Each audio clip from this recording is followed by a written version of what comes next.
Hi guys, nari ko'y chika. Na-stress ko kay naisa ka lalaki, nanguyaw siya nako. Ako siyang gipangutana kung unsa iyang trabaho. Ana siya, construction daw. Kung ha? Construction lang? Wa ka naglantaw, wa ka naghuna-huna. Kaning dagwaya ni, padulong rag construction. Hoy, mga construction, paminaw. Kabalo mo nga akong ginapili like kanang pulis, seaman, tapos gwapo, tapos macho, puti, tangkad na tanan. Unsa man ang construction pud? Uy, nga ultimo ra. Uy, di jud nako deserve.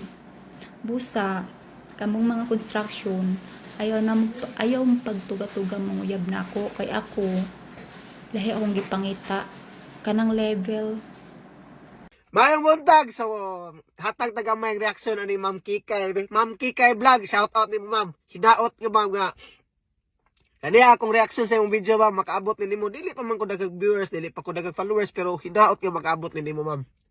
Ma'am, sa imo palang pagyaw-yaw about sa construction worker, Ma'am, makita na nako nga kuwang kas panimuot ug wa sa kay buot. Nakalisod nimo gitira mi nimo mga construction worker.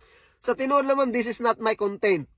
Dili ni mao akong content diri sa akong page, kay kani akong page humbleness ang akong ipakita sa katawan. Pobre sa ause. Wala ako'y tuyo og tumo nga mangaway og tao kay ako magbinuta na. Di ko gusto nga makasala pa. Dili sa ko gusto nga makapasakit pag tao. Pero sa imong sa imong video Ma'am nga ni viral gabi which is padong naman ko to mo to wala na ko ni tao ni mo nga imo mamigibirahan. Kung naay nanguyab nimo construction kung dili ka kauyo ni ayo i-generalize. You're such a, di na lang kong istorya. So kung ingana man imong panglantaw sa construction worker Ma'am, I'm hoping and I pray someday wala kay pamilya nga mo involved sa construction industry. Hopefully lang. Kay dili lalim ang imong gibuhat sa pag-humiliate o pag-discriminate sa mga construction worker. Usa na ko ana, kay ako usa ko ka construction worker.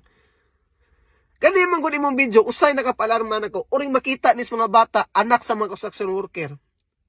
Duha ra ilang mahimo, either ma-proud sila or ilang ikauwo ilang ginikanan kay ilang papa di construction worker. Ew, dili deserve, dili nimo kalibil. And I don't give a fuck kung ana imong pagtanaw na mo. Wala milabot. Kisama sa nag-discriminate nimo nga unsay imong trabaho, di lang mo sulti pero na ako'y gitawag og idea o unsay imong trabaho pero dili na lang ko mo kuha na. Mas ako mamuha ko nakig-away nimo ha. Pero ako lang ipaabot nimo. Kaya ako gamay raman yung viewers, gamay kong followers. Pero ako ipaabot ni mo Ma'am nga dili kinahanglan makapasakit og tao para matawag kag famous vlogger. Kaya kanimo gud akong page ni Ma'am is a humbleness akong gipakita sa mga tao ni. To motivate, to inspire people. Na bisag unsa na to ka pobre, aduna tay lugar din sa kalibutan nga mosinso. Dili na to kinahanglan manaot og tao, dili na to kinahanglan manaot og unsang klase nga profesyon para moangat ang atong views. So hinaot mo mga ma-realize na nimo o wala man ko masakit kay I'm proud of being a construction worker. O ang akong mga anak naka-eskwela og tarong tungod sa akong pagka-construction worker. Tibaling construction worker, tibaling dili hitsuraan, ang importante wala mi nang yatak og isig ka tao. Good luck nimo Ma'am and God bless. Publisaw share og Bunal Kikay Vlog. Usa tayo nga mo kay lika ka na construction worker. Mabuhat nito Nimal ka. Imong tamay-tamayo ng mga construction worker. Wa ka mawaw imong bana nimo nagtrabaho diri aw ya. Ulaw-ulaw ra ka.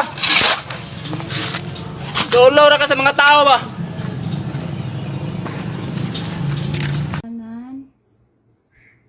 May hapon dari sa Riyadh. Ugmaing gabi sa Pinas. Karon nag-live ko. Mag-apologize ko sa ako ang na gibuhian nga istorya. Unta, maminaw ang tanan